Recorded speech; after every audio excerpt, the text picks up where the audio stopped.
The ninth inning was a roller coaster of emotions for both teams. The Yankees were trailing 4-2 when Aaron Judge stepped up to the plate. He crushed a solo homer to left field, cutting the deficit to 1 run.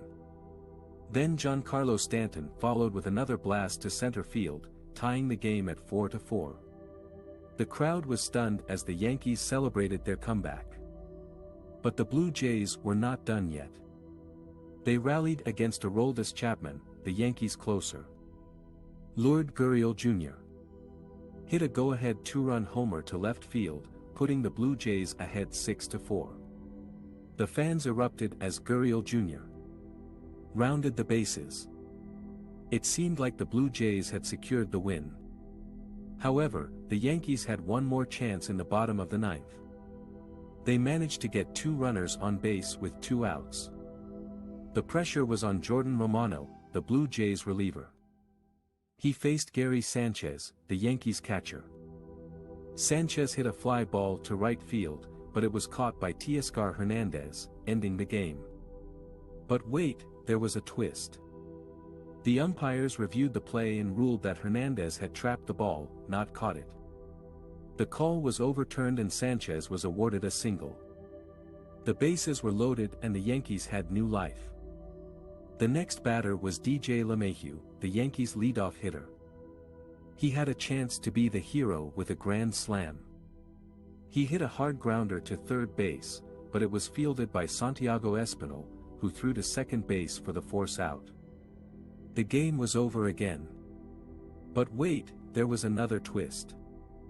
The umpires reviewed the play and ruled that Espinal's throw had pulled Marcus Semien off the bag, making LeMahieu safe at first. The call was overturned and the Yankees scored a run, making it 6-5. The bases were still loaded and the Yankees had another chance. The next batter was Brett Gardner, the Yankees' veteran outfielder. He had a chance to tie or win the game with a hit. He hit a line drive to center field, but it was caught by Randal Grichuk, ending the game for real this time.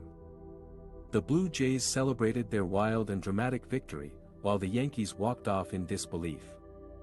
It was a game for the ages, with 4 home runs in the ninth inning and 2 controversial calls that added to the drama. The star of the game was Danny Jansen, the Blue Jays catcher.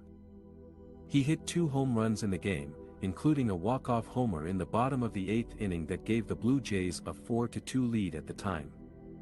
It was his first career walk-off homer and his first multi-homer game of the season.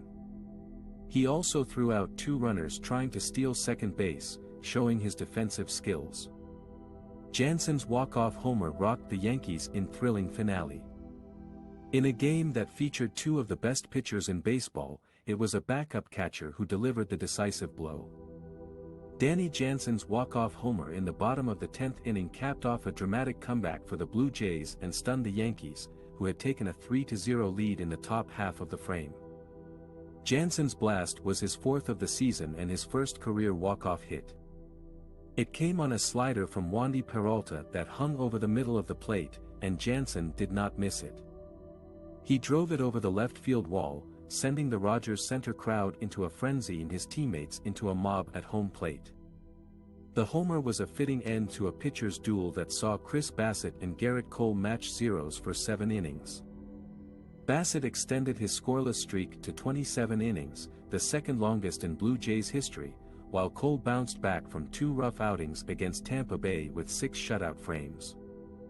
Both starters had to work around some trouble, as they combined to allow 14 hits and 4 walks, but they also struck out 12 batters and kept their opponents off the board. The game remained scoreless until the 10th inning, when the Yankees finally broke through against Blue Jays closer Jordan Romano. With automatic runner Anthony Volpe on second base, Romano walked Aaron Judge and Giancarlo Stanton to load the bases with 1 out. Then he uncorked a wild pitch that allowed Volpe to score the first run of the game. 2 batters later, Gleyber Torres hit a 2-run single to make it 3-0 Yankees. But the Blue Jays did not give up.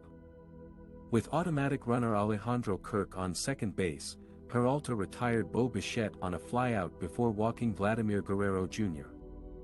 and Teoscar Hernandez to load the bases with 1 out.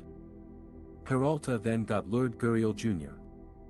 to pop up for the second out, bringing up Jansen as the last hope for Toronto. Jansen had entered the game in the 8th inning as a defensive replacement for Reese McGuire, who had gone 2 for 3 against Cole. Jansen had only one hit in his previous 18 at-bats, but he made this one count. Jansen's homer was not only a thrilling moment for him and his team, but also a crucial one for their playoff hopes. The Blue Jays improved to 28-23 with the win, moving them within 2 games of the Yankees for the second wild card spot in the American League. The Yankees fell to 30-21 with the loss, dropping them into a tie with Boston for first place in the AL East. With more than 4 months left in the season, there is still plenty of baseball to be played, but this game could have a lasting impact on both teams' fortunes down the stretch.